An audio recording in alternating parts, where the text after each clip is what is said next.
Dernier cas clinique. Une patiente de 55 ans d'origine algérienne est adressée par son médecin traitant pour une dyspnée qui a débuté il y a quelques mois avec des symptômes de plus en plus importants. Elle n'a pas d'antécédents en dehors d'infections répétées et mal soignées dans l'enfance. Au départ, la dyspnée survenait pour des efforts importants et actuellement, elle survient au moindre effort. L'examen clinique est le suivant, fréquence cardiaque à 100 par minute, donc une tachycardie, la pression artérielle est bonne à 12,7, la saturation en air ambiant également à 95%. Les bruits du cœur sont réguliers, par contre il existe un souffle systolique important, maximal au 4e espace intercostal gauche, qui irradie au creux axillaire gauche. Le deuxième bruit d'auscultation cardiaque est normal, il n'y a pas d'irradiation aux carotides.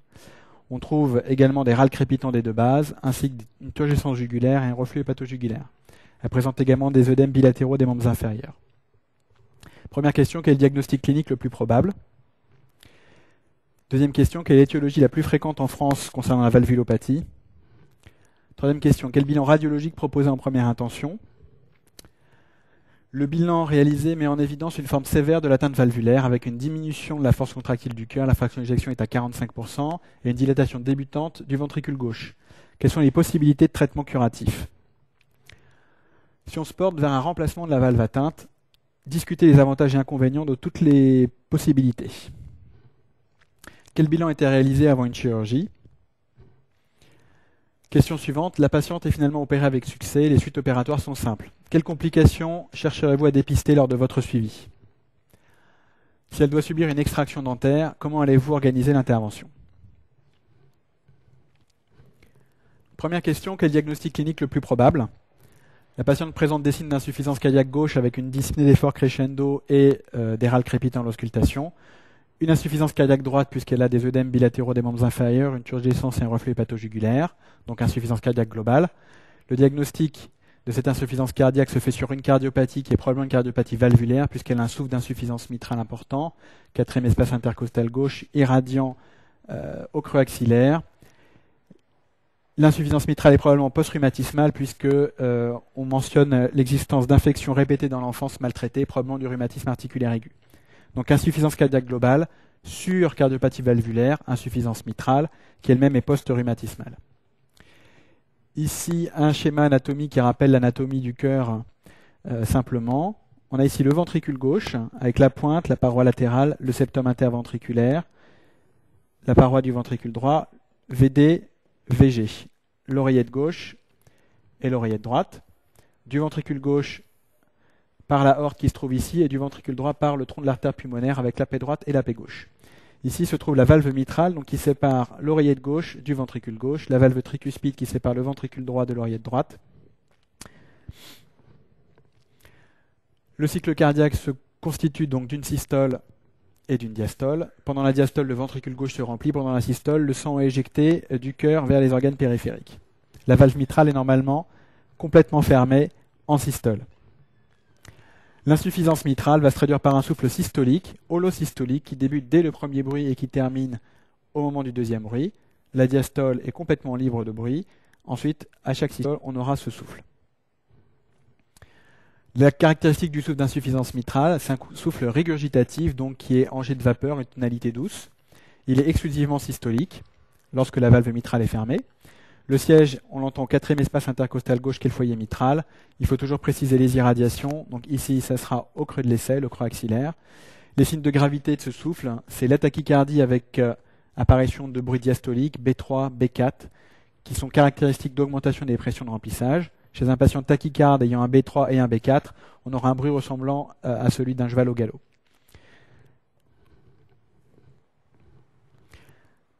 Les causes possibles d'insuffisance mitrale, ici c'est une image qui reprend l'appareil mitral tout entier. L'appareil mitral se constitue d'un anneau qui est légèrement extensible. La valve mitrale est constituée d'une grande valve et d'une petite valve. L'appareil sous-valvulaire mitral est composé de cordages qui sont fibreux et assez fragiles. Ces cordages sont reliés au muscle cardiaque, à la paroi ventriculaire gauche qui est inférieure et latérale, qui est ici, par des piliers qui sont vascularisés.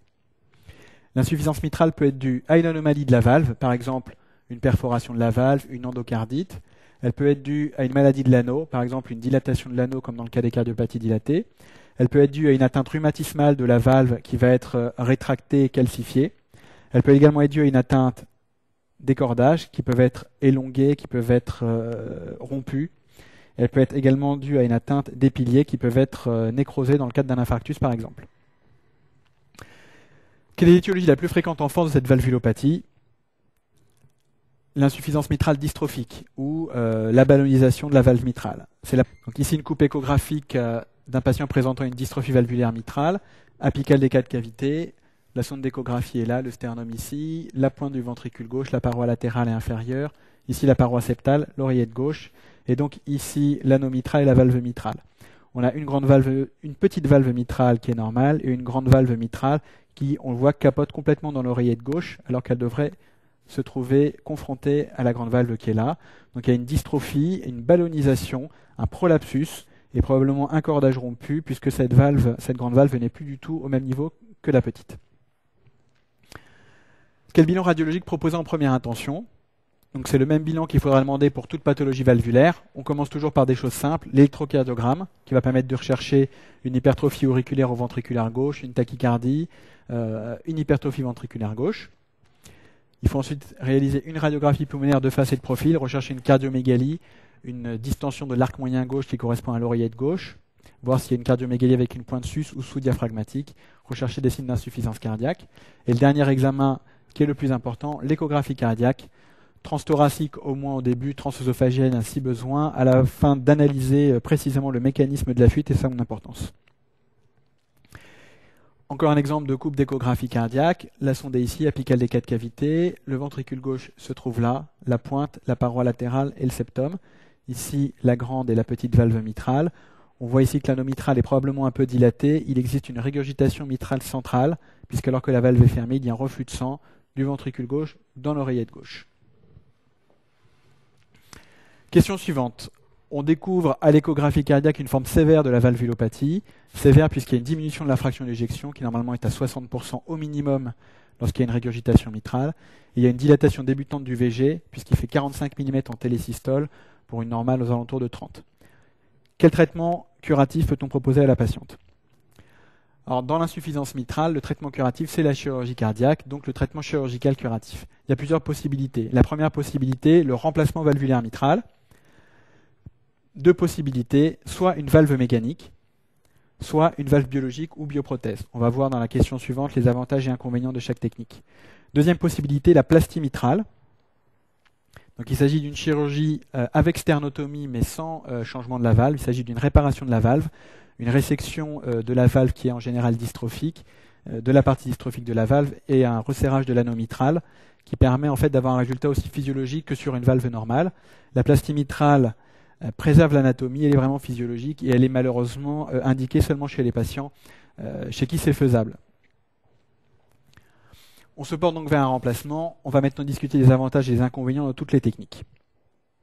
Donc la plastie mitrale, je le redis, est la technique à préférer chez tous les patients tant que possible, mais si elle n'est pas faisable, c'est le remplacement de la valve mitrale. Donc on a le choix entre une bioprothèse et une valve mécanique.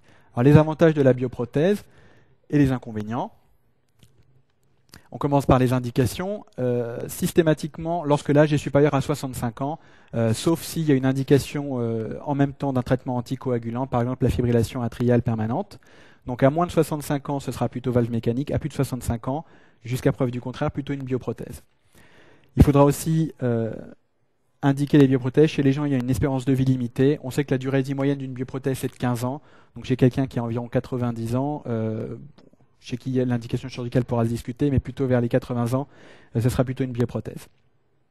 Chez les femmes jeunes en âge de procréer, il faudra bien réfléchir sur les risques d'un traitement AVK au long cours, donc plus probablement une bioprothèse chez ces personnes-là.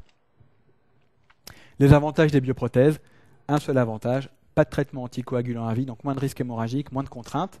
Par contre, l'inconvénient, c'est la durée de vie, qui est d'environ 15 ans, avec la nécessité à ce moment-là de réintervention. Donc il faudra bien sûr prévenir les patients qui devront obligatoirement être réopérés dans les 15 ans.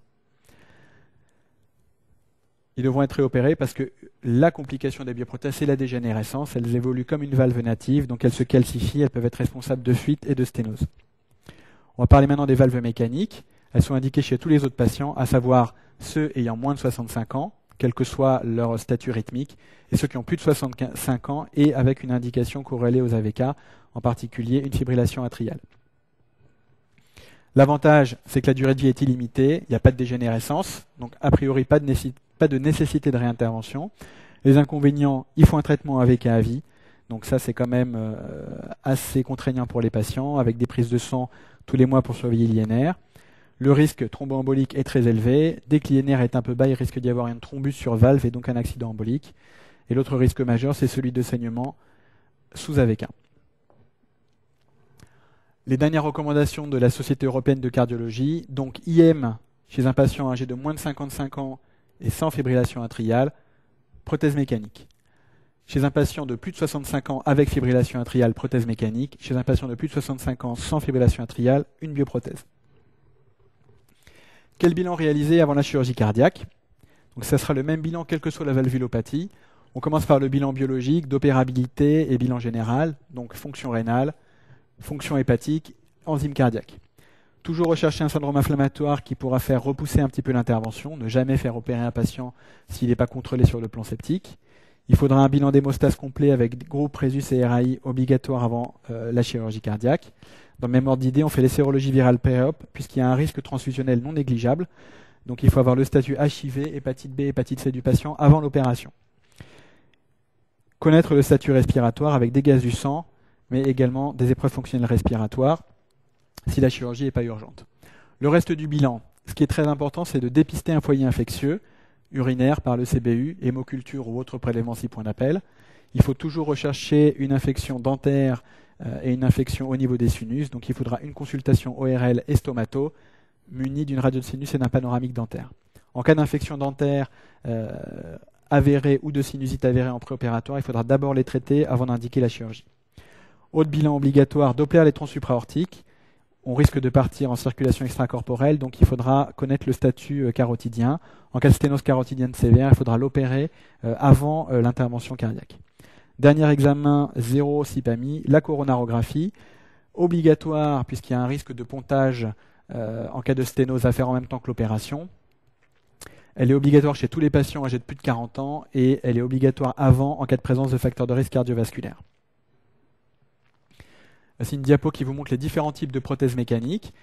La plus ancienne, qu'on ne met plus, la valve à bille, la valve de Starr, donc qui est un matériel prothétique important avec une bille qui va monter et descendre dans sa cage en fonction du cycle cardiaque. Donc cette valve a une excellente longévité, par contre elle nécessite un INR entre 3 et 4,5, donc de grosses contraintes au niveau du traitement anticoagulant. Les valves les plus récentes sont les valves à disque, un seul disque qui bouge en systole et en diastole, ou les valves à double ailette qui sont actuellement celles qu'on met le plus. Ici, je vous ai mis une image d'un tube valvé avec une prothèse mécanique en position aortique et ici un tube qui va permettre de remplacer l'aorte initiale. Les indications, c'est les dissections de l'aorte initiale ou les insuffisances aortiques avec dilatation de l'aorte. Ici, les bioprothèses. En bas, la bioprothèse de Carpentier-Edwards avec ses 3 cusps, donc très physiologique, ressemblant vraiment à une valve native. Peu de risque thrombotique, mais risque majeur de dégénérescence. Ici, l'intervention de Ross, qui est réservée aux patients ne pouvant pas suivre un traitement anticoagulant. On remplace la valve aortique du patient par sa valve pulmonaire et on remplace la valve pulmonaire par une bioprothèse. Dernier type de prothèse cardiaque, l'homogreffe. Il s'agit de pièces récupérées sur des cadavres humains qui peuvent être greffées chez des patients. La seule indication actuelle des homogreffes, c'est l'endocardite aiguë, puisque c'est la valve qu'on aime bien mettre chez les patients qui ont un contexte infectieux. C'est celle qui présente le moins de risque infectieux chirurgical. Question suivante. La patiente est opérée et les suites opératoires sont simples. Quelles complications cherchez-vous à dépister lors de votre suivi? Donc là, c'est une question très importante. Il faut bien connaître le suivi des patients porteurs de prothèses. La première complication, et dès que vous avez le mot valve qui est signalé dans un énoncé et un dossier de l'ENC, c'est l'endocardite infectieuse. Donc il faudra la dépister et surtout la prévenir, la prévention de l'endocardite. Tous les patients porteurs de valve cardiaque ou même de valvulopathie cardiaque ont une carte avec eux qu'il faut montrer à chaque fois qu'ils doivent avoir un soin invasif, en particulier chez le dentiste, et qui nécessite donc une prophylaxie. On peut avoir une endocardite précoce en post-chirurgie cardiaque, surtout s'il y avait un foyer infectieux avant qui n'a pas été traité. On peut avoir une endocardite infectieuse plus tardive. Deuxième complication à dépister, les accidents thromboemboliques. Donc à l'interrogatoire, il faudra chercher des signes d'ischémie neurologique ou autre chez le patient. Il faudra toujours vérifier les INR. Donc on remet au patient à la sortie de l'hôpital un carnet de suivi du traitement anticoagulant et on surveille les INR qui doivent être répétés. Le risque majeur en cas de défaut d'anticoagulation, la thrombose de prothèse, qui peut se traduire par de l'insuffisance cardiaque, et des accidents emboliques, par exemple un AVC ischémique ou une ischémie de membre. Autre accident à dépister, les accidents hémorragiques. Donc interroger les patients sur leur tendance au saignement, voir s'ils ont des surdosages aux anticoagulants. En cas de bioprothèse, dépister la dégénérescence, donc l'apparition d'un souffle systolique important ou d'un souffle de sténose. Le dépistage se fait surtout par l'échographie cardiaque. Il faudra chercher des fuites autour de la prothèse, on appelle para- ou périprothétique, ou des fuites intraprothétiques. Une fuite périprothétique signale en général une désinsertion de la valve. Dans un contexte infectieux, il s'agit probablement d'une endocardite. La désinsertion de la valve, on vient d'en parler. Et dernière complication, l'anémie. Chez un patient sous anticoagulant, les différentes causes d'anémie sont d'abord le saignement occulte sous AVK. Ensuite, il peut s'agir d'une hémolyse due à une désinsertion de prothèse, sachant qu'il y a toujours un petit degré d'hémolyse même si la prothèse est bien en place. La dernière cause d'anémie chez un malade porteur de prothèse, c'est l'anémie inflammatoire dans un contexte éventuel d'endocardite. Donc le suivi doit être avant tout clinique, donc 1 mois après la sortie, puis tous les 6 mois. Rechercher donc des signes d'insuffisance cardiaque, des signes d'ischémie, des signes d'anémie de saignement. Le suivi biologique avec la numération pour dépister l'anémie. Les INR sur le carnet de traitement suivi avec A. Et au niveau radiologique, l'examen le plus important, c'est l'échographie transœsophagienne. Toujours vérifier les gradients sur la prothèse et vérifier l'absence de fuite ou de désinsertion.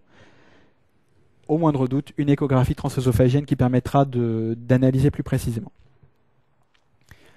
Donc ici, une diapo vous montrant une prothèse complètement thrombosée. Ici, c'est l'anneau de la prothèse mécanique. On devine une valve en dessous, probablement à double ailette. Et tout ce qui est là, et là, c'est du thrombus. Ici, une dégénérescence de bioprothèse.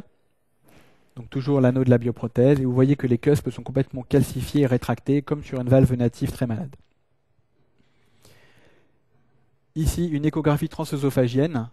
La sonde est dans l'œsophage à ce niveau, derrière les cavités cardiaques. Ici, l'oreillette gauche. Ici, le ventricule gauche. Et ici, donc, la valve mitrale, qui est une valve mécanique, puisqu'il y a ici un cône correspondant à la valve. Et on voit sur cette valve un énorme thrombus bilobé.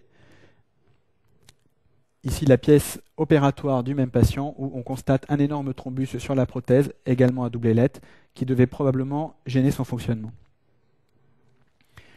Autre complication, l'endocardite sur prothèse. Ici, une énorme végétation qu'on voit sur la valve mitrale en échographie transœsophagienne. Ici, une valve d'Ostar, donc rappelez-vous, la cage avec la bille, avec ici un gros magma, une infiltration infectieuse sur l'anneau de cette valve. Les anticoagulations avisées en fonction du type de prothèse et en fonction de leur localisation. D'abord, les premières prothèses, première génération, les valves à billes de Starr-Edwards. Donc il fallait une anticoagulation importante, même chez un malade en rythme sinusal, même en position aortique, INR entre 3 et 4,5. On ne met plus ce genre de prothèse. Prothèses de seconde génération, les prothèses Saint-Jude, les prothèses à ailette. En position mitrale, l'INR doit toujours être important, entre 3 et 4,5. En position aortique, un petit peu moins important, 2,5 à 3. Les bioprothèses, en rythme sinusal, pas d'anticoagulation. Après 3 mois pour certains, d'autres équipes ne mettent même pas d'anticoagulant en post-chirurgical. Par contre, chez les patients en fibrillation atriale, il faut un certain degré d'anticoagulation. 2 à 3 pour l'INR en cas de position aortique, 3 à 4,5 en cas de position mitrale. Dernière question, elle doit subir une extraction dentaire. Comment organiser les choses? Donc il y a deux grands items à bien voir pour cette question. D'abord la prophylaxie de l'endocardite et ensuite comment gérer le traitement anticoagulant. La prophylaxie de l'endocardite est strictement recommandée puisqu'il s'agit d'une cardiopathie à haut risque, elle est porteuse d'une prothèse cardiaque. La prophylaxie de l'endocardite infectieuse, donc c'est assez simple. En absence d'allergie aux antibiotiques, c'est 1 heure avant l'intervention, 3 grammes de clamoxyl péros. En cas d'allergie, la pristinamycine à dose de 1 gramme. Deuxième partie du traitement, le risque hémorragique. Avant, les patients étaient hospitalisés, on arrêtait les AVK et on faisait obligatoirement un relais par de l'héparine. L'héparine était arrêtée avant l'intervention et reprise quelques temps après, et le relais AVK était fait dans le sens inverse 2 ou 3 jours après l'intervention. Depuis 2007, les dernières recommandations, ce n'est plus nécessaire. Les extractions dentaires chez les malades sous AVK peuvent se faire au cabinet. Il faut pour cela que le patient ait un INR aux alentours de 3. Dès qu'il a besoin d'un INR supérieur à 3, par exemple une valve mécanique en position mitrale en arythmie, là l'INR doit être de 4,5. Là, il faut l'hospitaliser. Mais si l'INR peut être inférieur à 3, par exemple une prothèse en position aortique ou une mitrale en rythme sinusal, l'extraction dentaire peut se faire au cabinet du patient. Il faut un centre hospitalier à proximité en cas de saignement important pour organiser un transfert. Il faut une bonne coopération du patient et il faut un chirurgien dentiste très expérimenté. Il faut un dernier INR dans les 24 dernières heures et il faut que chez le dentiste, chez le stomatologue, il y ait de quoi faire l'hémostase locale. Si toutes ces conditions sont remplies, la prise en charge peut être extra-hospitalière, donc toujours l'INR qui doit être aux alentours de 3, inférieur à 4. Si l'INR doit être supérieur à 3, donc à 4 au minimum, l'hémostase doit être faite à l'hôpital, en courte hospitalisation, et il faut faire un relais AVK héparine. Donc je redis ce qu'il faut faire, on arrête les AVK, dès que l'INR est inférieur à 2 ou 2,5, ça dépend du rythme sinusal ou pas, on considère un rythme sinusal. Dès que l'INR est inférieur à 2, on débute l'héparine. L'héparine doit être arrêtée 4 heures avant l'intervention, reprise quelques heures après l'intervention, et le relais AVK doit se faire dans le sens inverse, si possible, le plus tôt possible.